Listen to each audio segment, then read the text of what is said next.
Education ground চ্যানেলে সকলকে জানাই স্বাগত। আশা করি সকলে ভালো আছো। আমি তোমাদের সঙ্গে সৌরভ। আজকে আমরা আরআরবি এনটিপিসি সিবিটি 1 এর একটি সেটে যে ম্যাথগুলো এসেছিল সেই ম্যাথগুলো আজকে সলভ করব। প্রিভিয়াস ইয়ারে আরআরবি এনটিপিসিতে একাধিক সিটে সম্পাদিত হয় এবং এর জন্য কি একাধিক সেট থাকে। এই রিলেটেড আমরা একাধিক সেট থাকার জন্য কি আমরা অনেকগুলো অঙ্ক রয়েছে এবং এই বিভিন্ন সেটের একাধিক ক্লাস আমরা নিয়েছি, যা আমাদের প্লেলিস্টে দেওয়া রয়েছে, যাদের প্রয়োজন সেগুলি দেখতে পারো। আশা করি সেই অঙ্কগুলি করলে তোমাদের আসন্ন পরীক্ষায় কি টাইপের অঙ্ক আসবে তোমরা তা বুঝতে পারবে। তবে আজকে ক্লাসে প্রথম অঙ্ক এখানে বলা হয়েছে সবচেয়ে ছোট মৌলিক সংখ্যা এবং সবচেয়ে ছোট যৌগিক স্বাভাবিক সংখ্যার গসাগু কত। সবচেয়ে ছোট মৌলিক সংখ্যা কোনটি? সবচেয়ে ছোট মৌলিক সংখ্যা হলো 2 আর সবচেয়ে ছোট যৌগিক সংখ্যা 4। মৌলিক সংখ্যা মানে কি? যে সংখ্যাকে উৎপাদকে বিশ্লেষণ করলে সেই মাত্র দুটো উৎপাদক পাওয়া যাবে, 1 এবং সেই সংখ্যা। যেমন 3 কে যদি উৎপাদকে বিশ্লেষণ করি 3 কে 3, তাহলে 3 কে দুটো উৎপাদক পেলাম, একটা হলো 3 সেই সংখ্যাই এবং 1। আশা করি বোঝা গেল, সেটা হলো মৌলিক সংখ্যা। তার মানে কি যৌগিক সংখ্যা একাধিক উৎপাদক থাকবে সেই সংখ্যা বাদে। 2 দোকানে 4, 2 অক্ষে 2, তাহলে উৎপাদক কি পেলাম? 2 পেলাম আর 1 পেলাম। আর মৌলিকের সময় দুটো উৎপাদক পাওয়া গিয়েছিল, 4 পাওয়া যাবে, 2 দোকানে 4, 3টে উৎপাদক। তাহলে বোঝা গেল সবচেয়ে ছোট মৌলিক সংখ্যা হলো 2 আর সবচেয়ে ছোট যৌগিক সংখ্যা হলো 4। এখন বলছি এদের গসাগু কত। তার মানে 2 আর 4 এর গসাগু করতে হবে। 2 আর 4 এর গসাগু হবে 2। Option D. x + 3 তার হোল কিউবের বিস্তৃতি x এর সহগ কত? তাহলে বিস্তৃতি মানে একে সিম্পলিফিকেশন প্রথমে করতে বলা হয়েছে।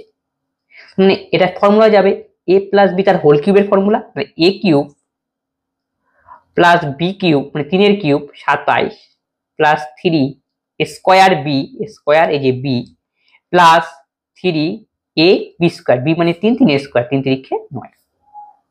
তাহলে x cube plus 27 3 3 9 x square 3 নং 27x। এখন এখানে বলা হয়েছে x এর সহগ কত। তাহলে x এর সহগ, x এর সামনে কি রয়েছে সেটাই হলো x এর সহগ। x এর সহগ হলো প্লাস 27। Option B. যদি বলতো এখানে x কিউবের সহগ কত, x কিউবের সামনে কি রয়েছে 1, তাহলে x কিউবের সহগ হবে 1। যদি বলতো x⁻0 এর সহগ কত, x⁻0 মানে 1, তাহলে 27 × 1 লিখতে পারি। তার মানে x⁻0 সহগ 27। চিহ্ন সহ কিন্তু লিখতে হবে, এটা তোমাকে মাথায় রাখতে হবে। যদি মাইনাস চিহ্ন থাকে মাইনাস চিহ্নটা উল্লেখ করতে হয় সহগের ক্ষেত্রে। x স্কয়ার সহগ হলো +9। প্লাস থাকলে কোনো টেনশন নেই, কিন্তু মাইনাস থাকলে অবশ্যই তোমাকে দিতেই হবে। এত এর রেশনালাইজিং ফ্যাক্টর কি? রেশনালাইজিং ফ্যাক্টর কি আমরা বোঝাচ্ছি ব্যাপারটা। প্রথমে এখানে দেওয়া রয়েছে 3 আর এখানে 40, মানে ঘনমূল আকারে।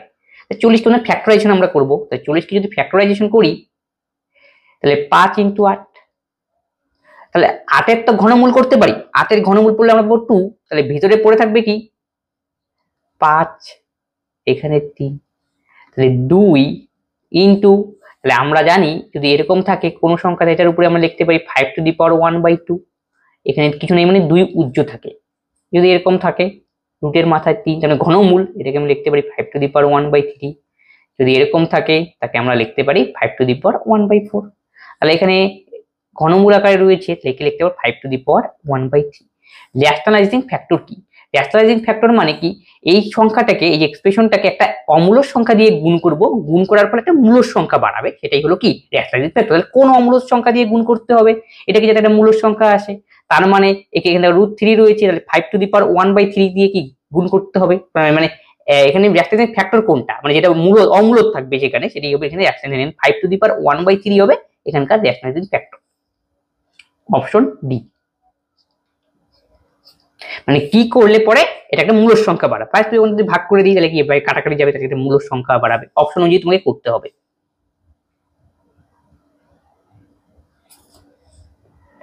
এত এর দশমিক প্রসারণে কত দশমিক স্থান পরে শেষ হবে? তাহলে 27/25। উপর নিচে আমি 4 দিয়ে গুণ করলাম, 4 × 7 = 8, 4 দোকানে 8 আর 2 10, 4 × 25 = 100। তাহলে এটা ভাগ করি তাহলে 1.08 হবে এই অঙ্কের সঠিক উত্তর। মানে 0 এর দশমিকের পরে দুটো ঘর রয়েছে 2 দশমিক স্থান পর্যন্ত। পরেরটা সিম্পলিফিকেশন করতে বলা হয়েছে। √3 - √2 * √3 + √2। তাহলে এটা দেখো, এটা ফর্মুলায় গেল a - b * a + b। এর ফর্মুলা হলো a² - b²। তাহলে এর ভ্যালু √3², তাহলে √3² করলে 3, আর বি ভ্যালু হলো √2, তাহলে √2 স্কোয়ার করলে 2, 10 থেকে 2 গেলে অ্যান্সার দাঁড়াবে আমাদের 1।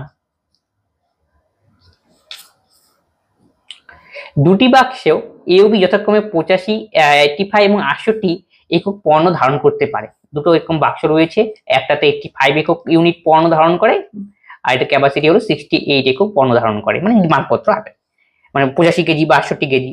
তবে এই পণ্যগুলিকে প্রথমে সমান আকারে ছোট প্যাকেটে প্যাক করতে হবে। প্যাক করা হলো। প্রতিটি প্যাকেটে সর্বাধিক কত একক পণ্য রাখতে হবে যাতে এ ও বি বাক্স পূর্ণ ক্ষমতায় ভরে যায়? সবচেয়ে বেশি বলেছে, সবচেয়ে বেশি মানে কি, আমাদের গসাগুটা করতে হবে, এটাই হলো অঙ্ক।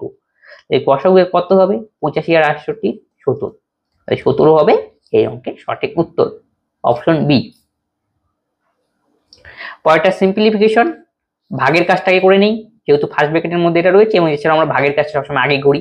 আর প্রথমে 1.26 বদমাস নিয়ম অনুযায়ী 4 প্লাস 3 5 15, তাহলে দশমিকের পরে 2 ঘর 2 ঘর আউট, 63 দোকানে 126, 2 দিয়ে কাটাকাটি করে দাও 2, তাহলে 15 আর 2 যোগ করলে 17, অপশন এ। একটি জিনিসের ক্রয় মূল্য ও বিক্রয় মূল্যের অনুপাত 4:5, তবে লাভ ও ক্ষতির শতকরা অনুপাত কত? তাহলে কস্ট প্রাইস আর সেলিং প্রাইসের অনুপাত এখানে দেওয়া রয়েছে 4:5। তাহলে আমাদের লাভ কত হলো? 1 ইউনিট, তাহলে এসপি হলো 5 আর সিপি হলো 4, মানে কস্ট প্রাইস কম আর সেলিং প্রাইস বেশি, তাই লাভ হলো কত? 1 ইউনিট লাভ হলো। লাভের হার আমরা কত বিয়োগ করি? কার উপর বের করি? কস্ট প্রাইসের উপরে, তাহলে নিচে হবে 4 × 100, 4 × 25 = 100, এটা হবে লাভ, যেহেতু কি সেলিং প্রাইসটা বেশি আর কস্ট প্রাইসটা কম, অপশন বি। 2 বছরে 6% বার্ষিক হারে এত টাকা চক্রবৃদ্ধি সুদ কত? চক্রবৃদ্ধি সুদ বের করতে হবে। 2 বছরের ক্ষেত্রে আমি দুটো বিভিন্ন ভাবে করা যায়, আমি করছি। দেখো কয় বছরের ক্ষেত্রে 2 বছর, 2 স্টেপ লিখে নেবে। তারপরে কত হাজার বলছে? 25,000। কত পার্সেন্ট? 6%। তাহলে প্রথম বছরের ইন্টারেস্ট কত হবে? 25,000 6%, 6% মানে 6/100 থাকবে, নিচে দুটো শূন্য আউট হয়ে যাবে, তাহলে 250 কে 6 দিয়ে আমাকে গুণ করতে হবে। 5 6 দিয়ে 0, 6 দোকানে 12 আর 3 15, এই যে একটা শূন্য গেল। দ্বিতীয় বছরের ক্ষেত্রে আমাদের কি হবে? এই 25,000-এর উপর তো ইন্টারেস্ট হবেই, আর 1500-এর উপরেও আবার ইন্টারেস্ট হবে, তাহলে 25,000-এর উপর 6%, তাহলে 1500। আবার আমাকে কি করতে হবে? এই 1500-এর উপর 6%, 6 15 90, টোটাল যে মানটা পাবো যোগ করলে এটাই হবে আমাদের কম্পাউন্ড ইন্টারেস্ট। তাহলে 1500 1500 3000, তার সাথে 90 যোগ, তাহলে 3090, অপশন এ। এপ্রিলে একটি বই দোকানে লাভের 25% বৃদ্ধি পায়, মে মাসে 20% হ্রাস পায়। মে মাসের শেষে দোকানের লাভ এপ্রিলের শুরুতে লাভের তুলনায় কেমন ছিল সেটা আমাকে দেখতে বলেছে, বের করতে বলেছে। একটি বইয়ের দোকানে লাভের পরিমাণ 25% বৃদ্ধি পায় এপ্রিলে, ইনিশিয়াল ছিল 100, তাহলে এপ্রিলে কি হলো? সেটা 25% বাড়লো, তার মানে 100 থেকে 25 যোগ করবো আমরা 100-এর সাথে, তাহলে 125। আবার মে মাসে কি হলো? এর 20% হ্রাস পেলো, তার মানে হ্রাস পেলো 125, 20% মানে 80/100, তাহলে 5 25 125, 5 20 100, এটা কাটো, 4 25 100। তাহলে কি বলছে? মে মাসের শেষে দোকানের লাভ এপ্রিলের শুরুতে লাভের তুলনায় কত? তাহলে এপ্রিলের শুরুতে লাভ ছিল কত? 100, এবং আলটিমেটলি শেষে কত হলো? 100, দুটোই তো সেম হলো, তার মানে কি একই ছিল হবে এই ক্ষেত্রে, সঠিক উত্তর, অপশন এ। ত্রিকোণমিতির অঙ্ক, sine of 3θ = cos of θ - 6 degree. তাহলে সাইন থিটাকে আমি লিখতে পারি cos 90 ডিগ্রি মাইনাস থিটা, যেহেতু sine 90 degree minus theta is equal to cos theta, অথবা cos 90 degree minus theta equal to sine theta, এই লজিকটাই আমরা ইউজ করলাম, এটা পুরো কোণ রিলেটেড। তাহলে সাইনকে আমরা লিখতে পারি cos 90 degree minus theta, theta মানে এখানে 3θ নিতে হতো, তাহলে এটা আমি কাটে 3θ করে দেই, যেই কোণটা থাকবে 3θ তো 3θ নেব, ইকুয়াল টু cos θ - 6 ডিগ্রি। তাহলে cos cos তো ক্যান্সেল আউট হয়ে গেল, তাহলে আমাদের কি পড়ে থাকবে? 90 ডিগ্রি মাইনাস 3θ, θ - 6 ডিগ্রি, তাহলে θ 4θ, 90 আর 6 যোগ করলে 96, থিটা ইকুয়াল টু 4 দোকানে 8, 9 8 গেলে 1, 4 4 16, তাহলে 24 ডিগ্রি হবে এই অঙ্কের সঠিক উত্তর, অপশন ডি। এ 20 দিনে একটি কাজ শেষ করতে পারে এবং বি 24 দিনে শেষ করে, তারা 10 দিন একসাথে কাজ করার পর এ চলে যায়, তাহলে বি বাকি কাজ কত দিনে করবে? তাহলে এ 20 দিনে কাজটি করে, বি 24 দিনে কাজ করে, তাহলে টোটাল ইউনিট কাজ মানে এখান থেকে বের করে নিতে হবে এলসিএম। তাহলে 20 আর 24 এলসিএম কত হয়? 12 দোকানে 24, 240, 120, 120।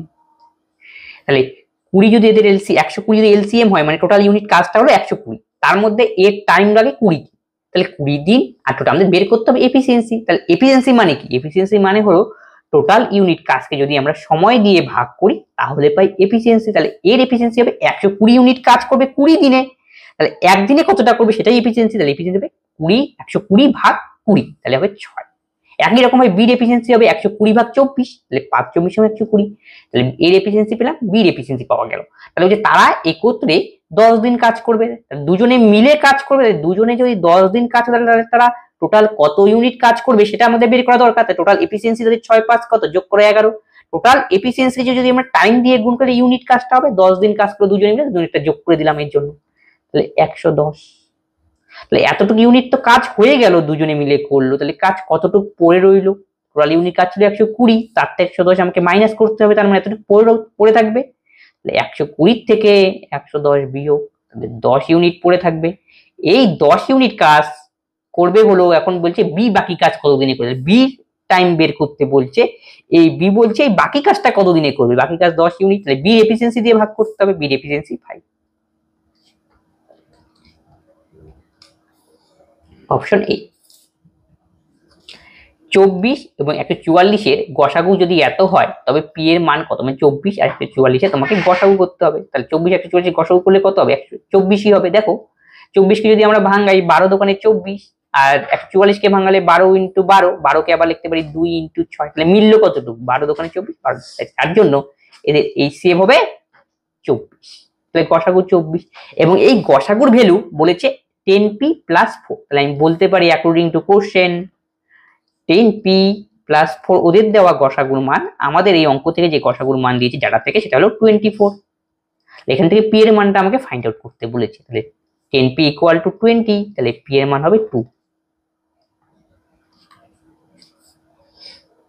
Option A. y এর x% হলো y% এর কত, এর কত, তার মানে y এর x% is equal two y% এর কত, এর y% এর সমান হবে, এই হলো প্রশ্ন। প্রশ্নটা দেখতে হিজিবিজি মুচি, ব্যাপারটা হলো এটাই, মানে p এর মান আমাকে বের করতে হবে।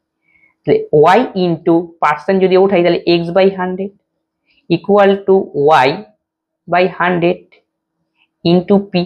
এবার লক্ষ্য করো y কাটা, 100 100 কাটা, তাহলে x ইকুয়াল টু p, তাহলে p এর ভ্যালু কত পেলাম? x ই হবে সঠিক।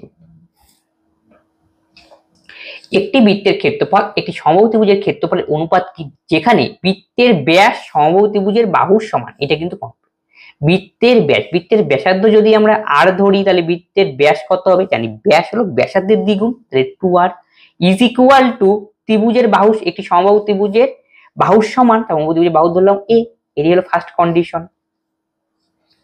এখন আমাকে বের করতে বলছে তাহলে একটি বৃত্তের ক্ষেত্রফল সমবাহু ত্রিভুজের ক্ষেত্রফলের অনুপাত। তাহলে বৃত্তের ক্ষেত্রফল বের করার সময় আমাকে ফর্মুলা জানতে হবে, কারণ যেহেতু বৃত্তের ক্ষেত্রফল বের করতে বলছে সেটার ফর্মুলা হলো πr², আর সমবাহু ত্রিভুজের ক্ষেত্রফল বের করার ফর্মুলা হলো √3/4 ইনটু বাহু স্কয়ার। এই দুটোর অনুপাত আমাকে বের করতে বলেছে। πr², প্রথমে বৃত্তকে আগে বলেছে, দেখো বৃত্তের ক্ষেত্রফলটাকে আগে লিখবো, তারপরে বলেছে ত্রিভুজের ক্ষেত্রফল। কিন্তু এখানে দুটোর সঙ্গে আমাদের রিলেট কি করতে হবে? দেখো এখানে r², এখানে a², দুটোর মধ্যে হয়তো আমাকে এটাকে আরে কনভার্ট করতে হবে, আরটাকে এ, তোমার সুবিধা মতো কনভার্ট করে নাও। r², আমি এখানে এর জায়গাতে লিখতে পারি 2r √3/4, তাহলে এর জায়গায় যদি 2r বসালে 4r² হবে, 4r², এই r² আউট, 4 আউট, তাহলে π/√3 হবে আমাদের সঠিক উত্তর, অপশন সি। একটি ট্যাঙ্কের দুটি নল এ ও বি যথাক্রমে 5 ঘন্টা ও 6 ঘন্টায় পূর্ণ হয় এবং একটি নল সি পূর্ণ ট্যাঙ্কটি 30 ঘন্টায় খালি করে। যদি খালি ট্যাঙ্কটি 3টি নল একসঙ্গে খোলা হয় একসাথে, এটা তাহলে ট্যাঙ্কটি পূর্ণ করতে কত সময় লাগবে, নলগুলির কত সময় লাগবে। তাহলে এ নল, বি নল, সি নল। এ নল পূর্ণ করলো, বি নল পূর্ণ করে, সি নল খালি করে। এর টাইম লাগে 5 ঘন্টা, বি 6 ঘন্টা, আর সি 30 ঘন্টা খালি করতে। টোটাল ইউনিট কাজ কি হবে, এদের এলসিএম 30 ইউনিট। প্রত্যেকজনের এফিসিয়েন্সি বের করে নেই, 5 6 30, একটু আগেই শেখানো হলো। টোটাল ইউনিট কাজকে টাইম দিয়ে তোমরা ভাগ দিয়ে দেবে, তাহলে এফিসিয়েন্সি। পরের জনের হলো বি 5, 30 কে দিয়ে ভাগ করলে 1, কিন্তু এটা খালি করে মাইনাস। তাহলে আলটিমেটলি টোটাল এফিসিয়েন্সি কত আমাদের, যেহেতু এটা ভর্তি করে 6 5 11 আর এটা খালি করে, তার মানে 6 5 11 মাইনাস 1, তাহলে 10 হলো আমাদের টোটাল এফিসিয়েন্সি। আমাদের বের করতে হবে তার ট্যাঙ্কটি পূর্ণ করতে কত সময় লাগবে, টাইম আমাকে বের করতে বলছে। Time equal to total unit কাজকে আমাদের কি করতে হবে, টোটাল এফিসিয়েন্সি দিয়ে ভাগ করতে হবে, তাহলেই আমাদের টাইম। তাই টাইম হবে আমাদের 3 ঘন্টা, অপশন এ। 14 14 15 সাথে একটা রাশি দেওয়া রয়েছে, মানে একটা সিকোয়েন্স, একটা রাশিমালার তথ্য দেওয়া রয়েছে। বলছি এখান থেকে মধ্যমা নির্ণয় করতে হবে। মধ্যমা নির্ণয় করতে বলুক বা মিন মানে গড় নির্ণয় করতে বলুক, এরকম টাইপের যখন অঙ্ক দেয়, রাশিবিজ্ঞান রিলেটেড অঙ্ক, তখন তোমাকে ফার্স্ট কাজ এরকম রাশি যদি দেওয়া থাকে, তখন এটাকে ছোট থেকে বড় যোগ সাজিয়ে দিতে হবে। ফার্স্ট তোমাকে এটাই করতে হবে। ছোট থেকে বড় সাজা, সবার চেয়ে ছোট রয়েছে এখানে 13, 13 আগে লিখে নেই। তারপরে কি রয়েছে দুপাশে, 14 14, দুবার 14 14। এবার 14 হয়ে গেল, এবার 15 15, আর এখানে 16, তারপরে 17 রয়েছে 3টে, 1 2, এই যে 3, সর্বশেষে 22। তো এখন তোমরা লক্ষ্য করে এখানে কতগুলি সংখ্যা রয়েছে, 1 2 3 4 5 6 7 8 9, 3 3 3 6 9টা। তাহলে মধ্যমা মানে কি, মাঝখানের টার্মটাই হবে আমাদের মধ্যমা। তাহলে 9টা যদি টার্ম থাকে, মাঝখানের টার্মটা কত, নিশ্চয়ই 5 নম্বর টার্মটা মাঝখানের টার্ম। তাহলে 1 2 3 4 5, এই যে 5 নম্বর টার্মটা মাঝখানে, দেখো এই পাশে 4টা রয়েছে, এই পাশে 4টা রয়েছে, সেটাই হবে আমাদের মধ্যমা। তাহলে মধ্যমা এখানে 16, অপশন ডি। √2 - √3 হলো কি সংখ্যা। √2 একটা অমূলক সংখ্যা, আর √3 একটা অমূলক সংখ্যা। কারণ √2 কে আমরা p/q আকারে লিখতে পারি না। অনেকে বলতে পারে √2 1 বসিয়ে দাও p/q, এই কনসেপ্ট নয়। √2 কে যদি আমরা ভাঙাই, তাহলে 1.41444 এরকম এমন একটা সংখ্যা আসবে, কোনো সিকোয়েন্স পাওয়া যাবে না। মনে করো রিপিটেশন হবে না নাম্বারের, দশমিকের পরে কোনো সিকোয়েন্স থাকবে না। মনে করো যদি 2.33 একটা সিকোয়েন্সে আছে, এরকম নয়। 1.4124 এরকম একটা কোনো নন সিকোয়েন্স নাম্বার, তখন সেই সমস্ত সংখ্যাকে আমরা বলি অমূলক সংখ্যা। মানে এটাকে, এই সংখ্যাটাকে আর এক্সপ্রেশনটাকে ভেঙে আমরা কোনো সময় p/q আকারে আনতে পারবো না। এই জন্য এই সমস্ত সংখ্যাগুলো বলা হয় অমূলক সংখ্যা। সাধারণ শর্টকাটে তোমরা মনে রাখবে, যে সমস্ত সংখ্যা এরকম বর্গমূল করা যায় না, সেই সমস্ত সংখ্যাকে আমরা অমূলক সংখ্যা বলবো। তাহলে বলছে √2 মানে একটা অমূলক সংখ্যা থেকে আরেকটা অমূলক সংখ্যা আমরা বিয়োগ করলে অ্যান্সার নিশ্চয়ই কি অমূলক সংখ্যাই পাবো। তাহলে অপশন সি। একটি সংখ্যা তার নিজের 25% চেয়ে 60 বেশি, তবে সংখ্যাটি কত, সংখ্যাটিকে x ধরো। তার 25% মানে 25% মানে 1/4, তাহলে x/4। একটি সংখ্যা তার নিজের 25% চেয়ে বেশি মানে বিয়োগ করে দিতে হবে, তাহলে এটা কত হয় অ্যান্সার 60। এখান থেকে বলছে সংখ্যাটি কত ছিল, তার মানে x এর ভ্যালু আমাকে বের করতে হবে।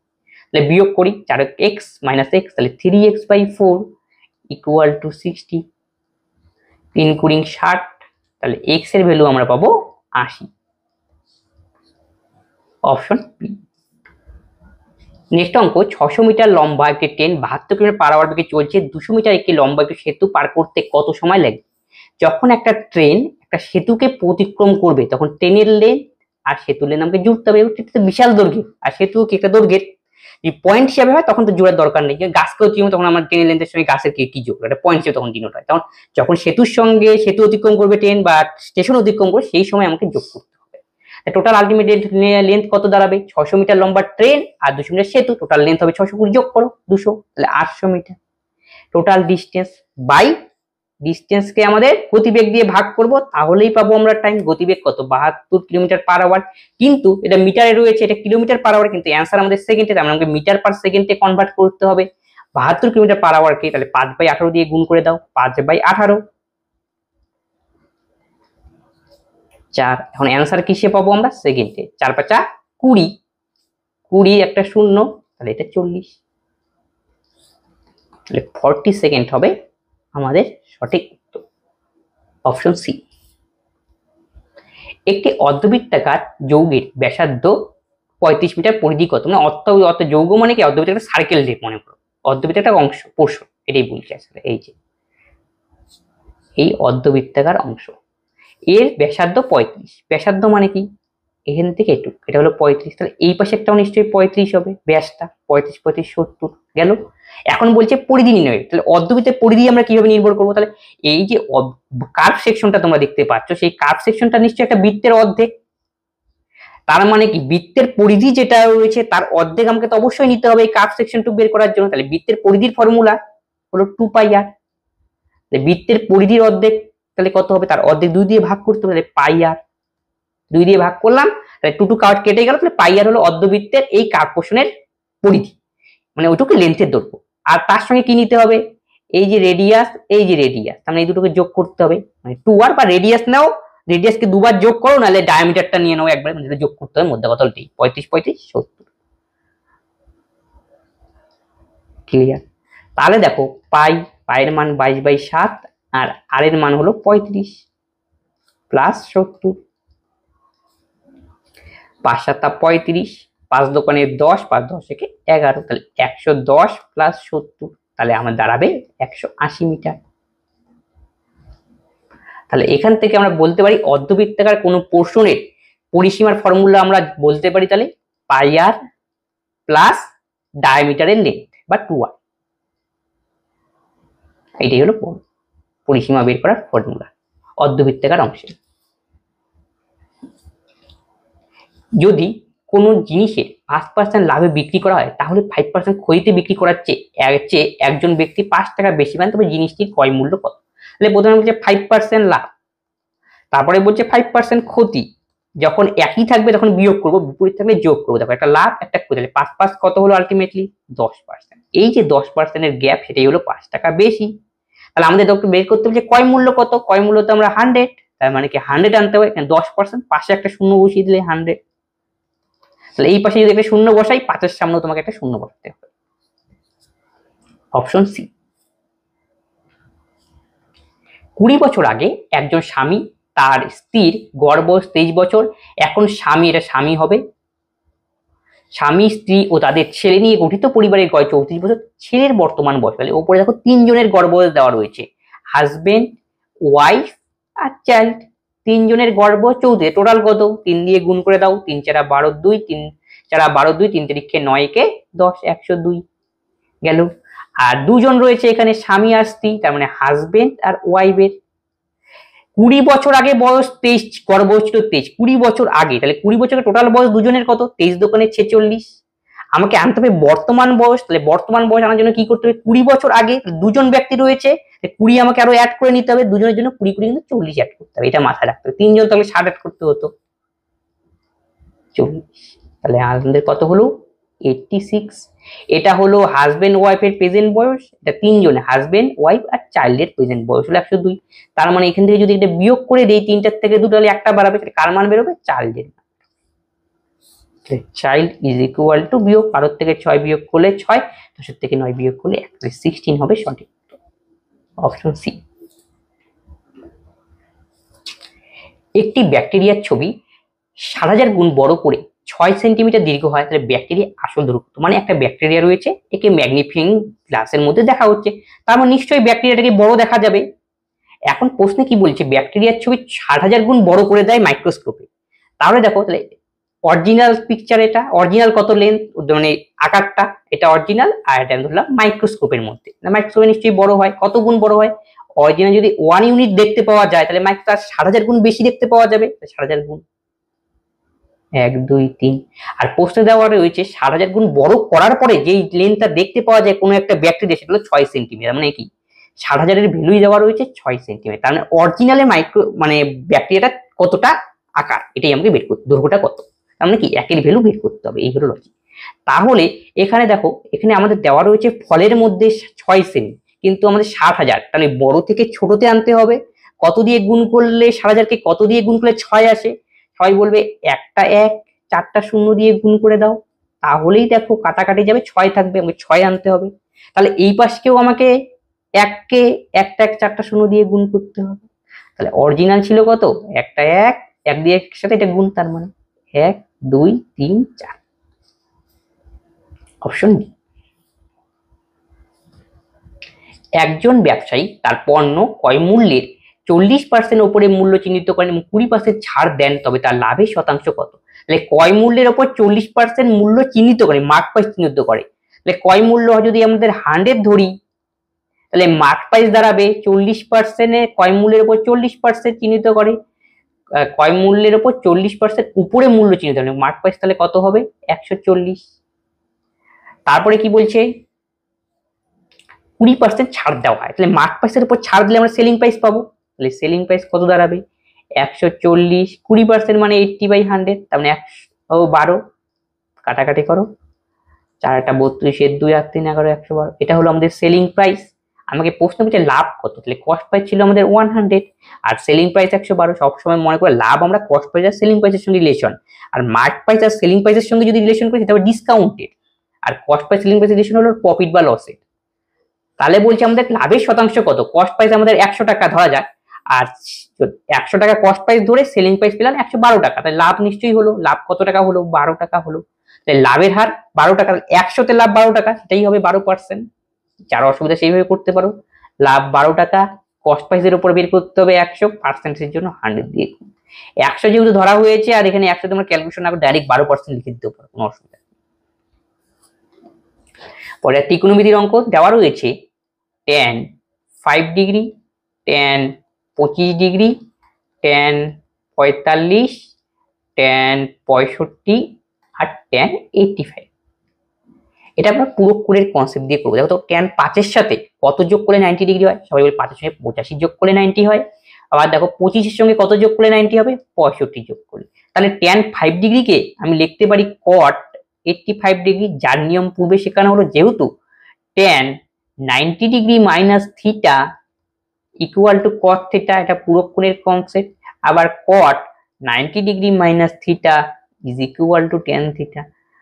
তাহলে এখানে tan 5, 5 এর সঙ্গে কত যোগ করে 90 হয়? 85, ট্যানটা তখন cot হয়ে যাবে। এই হলো লজিক। 25 আছে, 25 জায়গায় আমি লিখতে পারি মানে উল্টো হবে cot, তাহলে 25 এর সঙ্গে কত যোগ করে 90 হয়? 65। আর tan 45 ফিক্স থাকবে, এই পাশে যা আছে তাই। এই দেখো cot থিটা ইন cot 85 আর tan 85 গুণ করলে হয় 1, আবার tan cot 65 আর tan 65 গুণ করলে হয় 1, সব গুণে রয়েছে। আর tan 45 ডিগ্রির মানের খালি দরকার, tan 45 ডিগ্রির মান হলো 1, তিনটাকে যদি 1 দিয়ে গুণ করি 1, অপশন বি। তাহলে এখান থেকে আরেকটা জিনিস শিখে রাখো, tan হলো cot এর উল্টো, তাহলে tan theta into cot theta যদি আমরা গুণ করি তাহলে আমাদের অ্যান্সার দাঁড়াবে 1। এই লজিকটা দিয়েই এগুলো 1 হয়ে চলবে। প্রথম 10টি জোড় প্রাকৃতিক সংখ্যার গড় কত হবে? তাহলে অ্যান্সার হবে অপশন সি 11। 10টা বললে তার সঙ্গে 1 যোগ করে দাও, 11। প্রথম কিন্তু আবার কথাটা থাকতে হবে জোড়ের ক্ষেত্রে। যে দ্বিঘাত সমীকরণের একটি বীজ এত, তা হলো কত? তাহলে বীজ মানে কি? বীজ মানে কোন একটা সমীকরণের সমাধান করব, সমাধান করে x এর যেই মানটা বেরোবে সেটাই হলো বীজ। বলতে পারি x equal to 3 plus root 5। তাহলে এখান থেকে আমরা একটা ইকুয়েশন তৈরি করে নিই, তাহলে x minus 3 equal to root 5, উভয় পাশে বর্গ করে পাই, তাহলে x মাইনাস 3 তার হোল স্কোয়ার, তাহলে রুট 5 এর স্কোয়ার করলে আমরা পাবো 5, উভয় পাশে বর্গ করে দিলাম। তাহলে দেখো এটা ফর্মুলা যাচ্ছে x স্কোয়ার মাইনাস 2ab 3 দোকানে 6x প্লাস 9 ইকুয়াল টু 5, তাহলে x square minus 6x minus 4 হবে,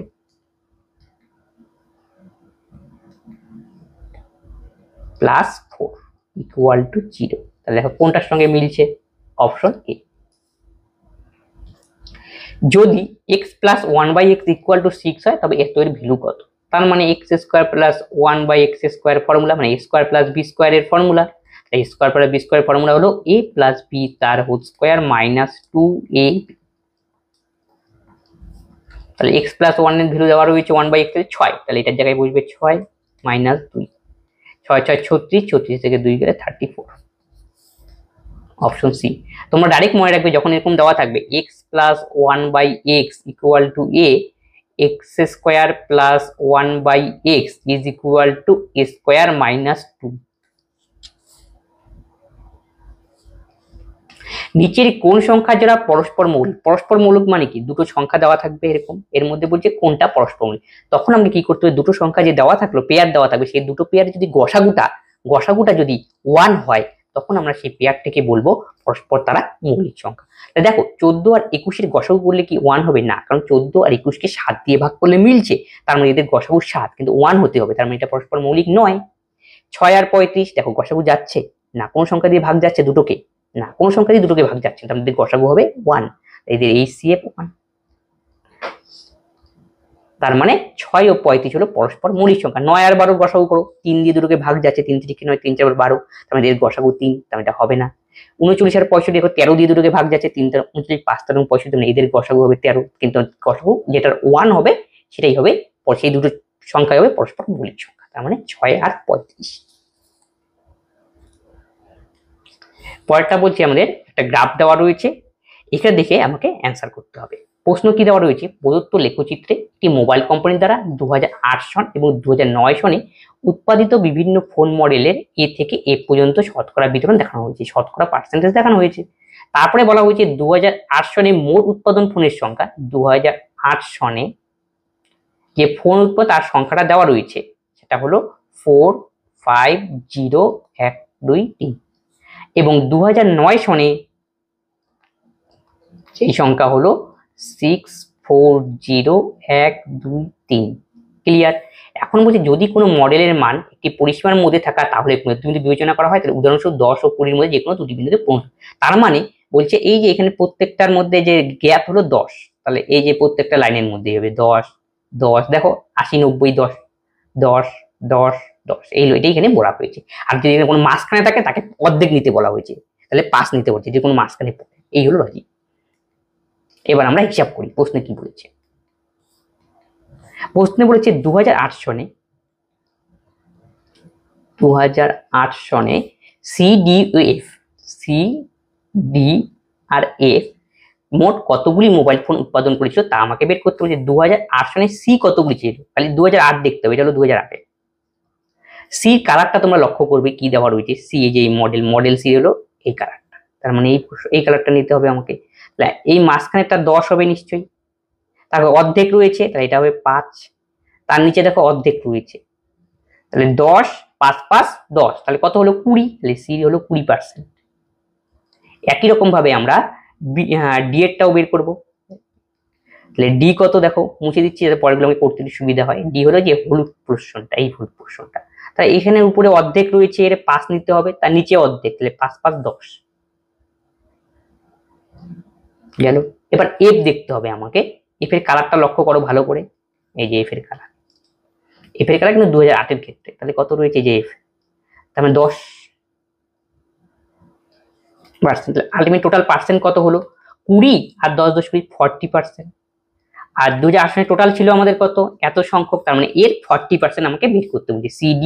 সিডিএফ এর মোট কতটি মোবাইল ছিল 2008 সালে উৎপাদন হয়েছিল, তাই 2008 সালে টোটাল আমাদের কত দেওয়া রয়েছে, মোবাইল ফোন টোটাল হলো এত, তার কত 40% আমাকে বের করতে হবে সিডিএফ এর এই তিনটা, তাহলে 450123 ইন্টু 40/100,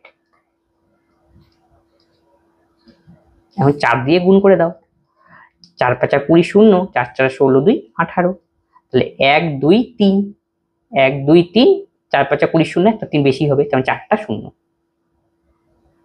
এই কোনটাতে রয়েছে, অপশন এ। এই যেটি আরেকটা দেওয়া রয়েছে, উপরটা পড়লাম না, মেইন কোশ্চেন যা দিয়েছে তা পড়ছি। যদি কোম্পানি দ্বারা উৎপাদিত মডেল সি সেটের 90% প্রতি বছর বিক্রি হয় তাহলে 2009 সনের শেষে কতগুলি সেট বাকি থাকবে, 2009 সনের শেষে কতগুলি সেট বাকি থাকবে। 2008 এর টোটাল আমাদের কত সেটা একটু লিখে নিই, যে ছোট ছোট লেখা দেখতে আমাদের অসুবিধা হতে পারে। 450123, আর 2009 এরটা 640123, ক্লিয়ার করে নিলাম। এবার কন্ডিশন আসি, প্রথমে বলছে 2009 সালের শেষে কতগুলি সেট বাকি থাকবে সি মডেলে, তাহলে 2009 এর সি মডেল, দেখো তো সি মডেল কোনটা, সি মডেল হলো আমাদের কোন কালারটা নিতে হবে, এই কালারটা, তাহলে এই কালারটা বলে এইটা 2009 এর, তাহলে এইটুক কত বলছি, এই যে সমস্তটা নেই, তাহলে 5 আর নিচে কত হবে 10, তাহলে 10 আর 5 15, তাহলে সি গেল 2009 এ 15%। কিন্তু বলছে বছরে তাহলে 2009 সালের শেষে কত হবে, 2008টাকেও কিন্তু আমাকে ইনক্লুড করে, 2009 সালে 2008-এর পর 2009টাও, 2009 তো নিলাম, 2008-এরটাও নিতে হবে, দুটো নিয়ে তারপরে কত। তাহলে সি হলো 2008। দেখো সি 2008-এ কত রয়েছে, সি মডেল, তাহলে এতটুকু আমাদের 5, এইটুকু হলো আমাদের 10, তারপরে দেখো অর্ধেকে রয়েছে, তাহলে 5, তাহলে 5 5 10, 10 10 20, 20%। এখন টোটাল কত সেটাকে বের করে নিই, তারপরে তোমাকে বলছি, বুঝাচ্ছি। তাহলে সি কত 2009-এ, 2009 হলো এত 6 4 0 1 2 3, তার 15%, তাহলে 15% মানে কত 3/20 গেল। 2008-এ সি কত, 2008-এ সি হলো 4 5 0 1 2 3, তার 20%, তার মানে হবে 1/5। এবার তুমি কাটাকাটি করে দাও, 0 0 2 দিয়ে যদি কাটাকাটি করি, 3 দোকানে 6, 2 32, আর একটা শূন্য চলে গিয়েছে, তাহলে 3টা শূন্য পড়ে রয়েছে, তাহলে 3 দোকানে 6, 3 তিরিক্ষে 9, 1 2 3, একে কাটাকাটি করো, 5 9 45, 1 2 3 4, 1 2 3 4, তা টোটাল কত হলো, তাহলে 96, মুছে দিচ্ছি, তাহলে 1 2 3 4 9, 0 0 0 6 6 9 9 18, 18,600। তাহলে 2009 সনের শেষে কতগুলি সেট তৈরি বাকি থাকবে, তাহলে আমাদের টোটাল কত হলো 18 6 এত। তার মধ্যে বলছে সি সেটের 90% প্রতি বছর বিক্রি হয়, তাহলে 10% হবে, তার 90% যদি বিক্রি হয়ে যায়, তাহলে পড়ে থাকবে আর কত, 90% বিক্রি হয়েছে আর 10% পড়ে থাকবে, তাহলে এত এর 10% করতে হবে 1/10, ঠিক আছে, তাহলে 18600।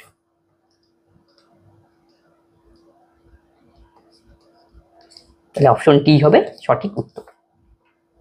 তাহলে আজকে ক্লাসে এই 32খানা অঙ্ক ছিল, এগুলি প্রিভিয়াস ইয়ারে আসা অঙ্ক, আমরা এগুলি সলভ করে দিলাম। যদি কোনো অঙ্কে তোমাদের ডাউট হয়, অবশ্যই তোমরা কমেন্ট বক্সে কমেন্ট করবে এবং বন্ধুদের সঙ্গে এই ক্লাসগুলি শেয়ার করে দাও, যে সকলে এই ক্লাসগুলি থেকে উপকৃত হয়। তবে আজকে ক্লাস আমরা এখানেই শেষ করছি, পরবর্তী ভিডিওতে আবার দেখা হচ্ছে, ধন্যবাদ।